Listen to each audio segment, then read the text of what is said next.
పాకిస్తాన్ పైన ప్రతీకార దాడికి దిగిన భారత్ అయితే వాళ్ళని ఉక్కిరి బిక్కిరి ఆడకుండా చేసేస్తుంది. నిన్న అయితే దాదాపుగా 8 మిసైల్స్ ని మన దేశం పైకి ఆ పాకిస్తాన్ అయితే విడుదల చేయడం జరిగింది. అయితే ఆ పాకిస్తాన్ వాళ్ళు వేసిన ఆ మిసైల్ ను మొత్తం దాదాపుగా 8 మిసైల్ అయితే మన మీదకి వదిలారు వాళ్ళు.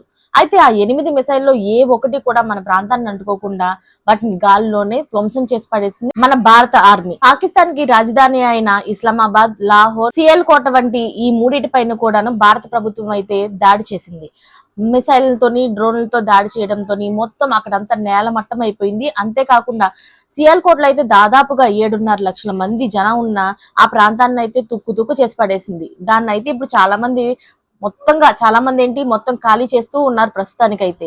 కాశ్మీర్ లోని ఉన్న చిన్న చిన్న గ్రామాల మీద అయితే వాళ్ళు కూడా దాడి చేసి ప్రతీకారం అయితే తీర్చుకున్నారని చెప్పుకోవచ్చు. అలా అని మన వాళ్ళు కూడా వదలకుండాను కాశ్మీర్ కి అలాగే పాకిస్తాన్ కి ఉన్న సరిహద్దు రేఖ అయితే ఉంది కదా, పాకిస్తాన్ వాళ్ళ స్థావరాలని మొత్తాన్ని అయితే గనక భారతదేశం సైనికులు అయితే పూటాల వర్షం కురిపించి మొత్తం నేలమట్టం చేశారు. దీని అంతటినీ తెలుసుకున్న ఇజ్రాయిల్ అయితే హర్షం వ్యక్తం చేస్తుంది.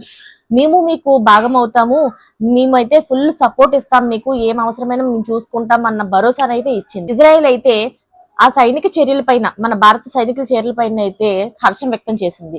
ఇదంతా పక్కన పెడితే మరి చైనా ఏమంటుంది, మిత్రదేశమైన చైనా ఏమంటుంది అంటే వాళ్ళు కూడా ఉగ్రవాదానికి వ్యతిరేకంగానే ఉంటాం, ఉగ్రవాదానికి మేమేం సపోర్ట్ ఇవ్వము అంటూనే పాకిస్తాన్ అలాగే భారత్ రెండు కూడా మా పరుగు దేశాలే, ఆ రెండు కూడా నీ యుద్ధాన్ని ఆపేసి ఐక్యరాజ్య సమితితో పాటు మేము కూడాను కృషి చేస్తున్నాము, వీరిద్దరూ కూడా కలిసిపోతే బాగుంటుంది అని చెప్పి వాళ్ళు చెప్పడం జరుగుతుంది. అలాగే వాళ్ళైతే ఆ ఉగ్రవాదులకి ఎలాంటి సపోర్ట్ చేయమని కూడా చెప్తున్నారు. మరి అమెరికా ఏం చెప్తుందంటే యుద్ధం జరగక ముందు ఎలా ఆపాలి అన్న దాని మీద మేము అన్ని రకాలుగా చర్యలు తీసుకున్నాము, అదైతే అవ్వలేదు, ఇప్పుడు యుద్ధం జరుగుతుంది, ఇప్పుడు యుద్ధం జరుగుతున్నంత మాత్రాన మేము ఎలాంటి సపోర్టు ఇవ్వము, ఎవరికి కూడా ఇవ్వము అని చెప్పి ఆ అమెరికా అయితే చేతులెత్తేసింది.